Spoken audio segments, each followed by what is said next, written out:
రెండు వ్రతములు చెప్పినారు.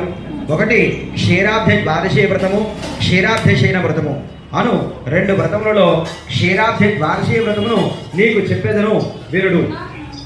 కార్తీక శుద్ధ ద్వాదశి నాడు పొద్దున్న అయిన తర్వాత పాలసముద్రం నుండి లేచిన శ్రీ మహావిష్ణువు సమస్త దేవతలతోటి కూడి, మునులతోటి, లక్ష్మీదేవితోటి కూడి బృందావనంకు వచ్చాడు అని ప్రతిజ్ఞ చేసినాడు.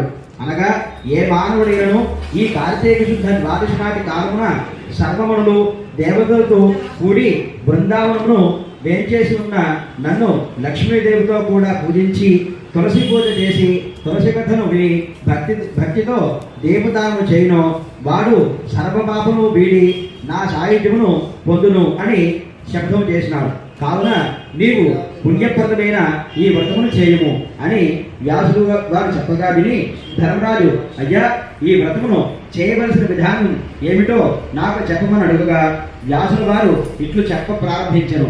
ధర్మరాజా, ఏకాదశి నాడు ఉపవాసం చేసి ద్వాదశి పారాయణ చేసుకుని సాయంకాలమున మరల స్నానం చేసి శుచికి తులసికోట దగ్గర చక్కగా శుద్ధి